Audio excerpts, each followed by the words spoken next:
Pound bread ತಗೊಂಡಿದ್ದೀನಿ. ಇದು home made bread. ನೀವು ಆಚೆಯಿಂದನೇ ತಂದು ಮಾಡ್ಕೋಬಹುದು. ಇದನ್ನ ಕಟ್ ಮಾಡ್ಕೋಬೇಕು.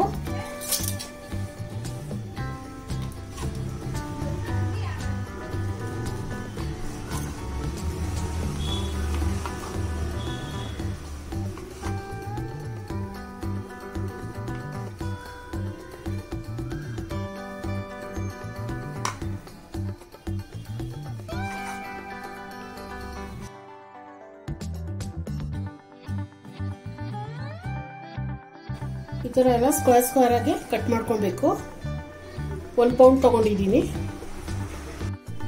ಇವಾಗ ಒಂದು ಪಾತ್ರೆಗೆ 2 ಕಪ್ ಹಾಲನ್ನ ಕಾಯಿಸ್ಕೋಬೇಕು. 1/4 ಕಪ್ ಸಕ್ಕರೆ ಹಾಕೋಬೇಕು. ಸಕ್ಕರೆ ಮೆಲ್ಟ್ ಆಗೋವರೆಗೂ ಹಾಲು ಕಾಯಿಸ್ಬೇಕು.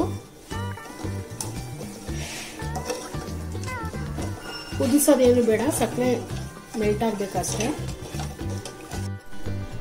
ಇದಕ್ಕೆ ಹಾಲು ಬಿಸಿ ಆದ ತಕ್ಷಣ ಒಂದು 25 ಗ್ರಾಮ್ ಅಷ್ಟು ಬೆಣ್ಣೆ ಹಾಕೋಬೇಕು. ಬೆಣ್ಣೆ ಮೆಲ್ಟ್ ಆಗ್ಬೇಕಷ್ಟೇ. ಇದು ಬಿಸಿಗೆ ಮೆಲ್ಟ್ ಆಗ್ಬಿಡತ್ತೆ.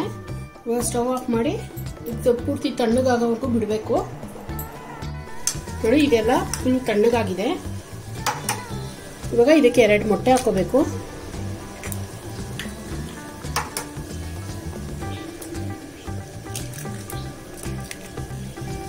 ಒಂದು ಟೀ ಸ್ಪೂನು ವೆನಿಲಾ ಎಸೆನ್ಸ್ ಹಾಕೋಬೇಕು. ಇದು ಚೆನ್ನಾಗೆಲ್ಲ ಬೀಟ್ ಮಾಡ್ಕೋಬೇಕು.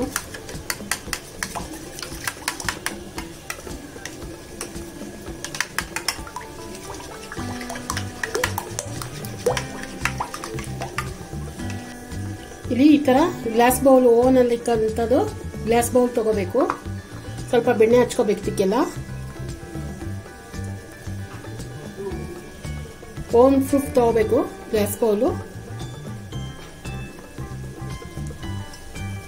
ಇದೆಯಲ್ಲ ಮಿಕ್ಸ್ಚರು, ಇದಕ್ಕೆ ಹಾಕೋಬೇಕು. ಸ್ವಲ್ಪ ಉಳಿಸ್ಕೋಬೇಕು. ಹಂಗೆ ಇದು ಬ್ರೆಡ್ ಸ್ಲೈಸಸ್ ಎಲ್ಲ ಇದಕ್ಕೆ ಹಾಕೋಬೇಕು.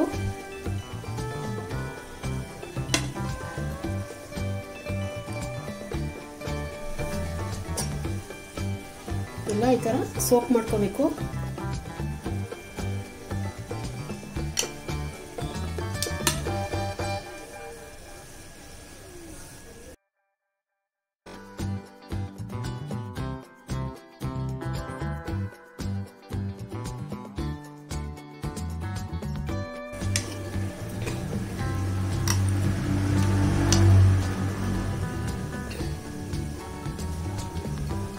ಇವಾಗ ಮಿಕ್ಕಿರೋದು ಇದ್ರ ಮೇಲೆ ಹಾಕೋಬೇಕು.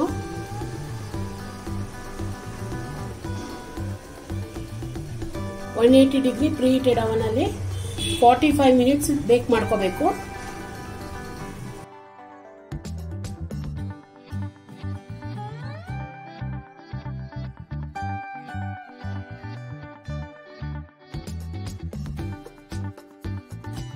ನೋಡಿ, ಕ್ಯಾರಮಲ್ ಪುಡ್ಡಿಂಗ್ ರೆಡಿ ಆಗಿದೆ.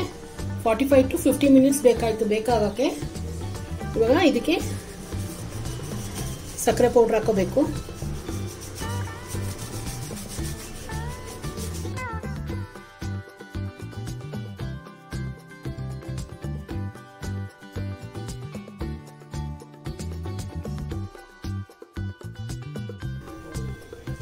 ನೋಡಿ, ಇಲ್ಲಿ ಸಾಫ್ಟ್ ಆಗಿದೆ, ಇದು ಜ್ಯೂಸಿ ಆಗಿದೆ. ಒಂಥರ ಕೇಕ್ ತರನೂ ಅಲ್ಲ, ಒಂಥರ ಇದು ಬಾದುಷಾ ತರ ಬರುತ್ತೆ. ನಮ್ಮಲ್ಲಿ ಬಾದುಷಾ ಮಾಡ್ತೀವಲ್ಲ ಆ ತರ ಇರುತ್ತೆ. ತುಂಬಾ ಚೆನ್ನಾಗಿದೆ. ಮತ್ತೆ ಸ್ಮೆಲ್ಲು ತುಂಬಾ ಗಮ್ಮಂತಿದೆ. ಇದು ಐಸ್ ಕ್ರೀಮ್ ಜೊತೆ ತುಂಬಾ ಚೆನ್ನಾಗಿರುತ್ತೆ ತಿನ್ನಕ್ಕೆ.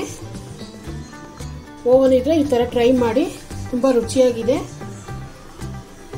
ರೆಸಿಪಿ ಏನಾದ್ರು ಇಷ್ಟ ಆದರೆ ಲೈಕ್ ಮಾಡಿ, ಶೇರ್ ಮಾಡಿ, ಸಬ್ಸ್ಕ್ರೈಬ್ ಮಾಡಿ.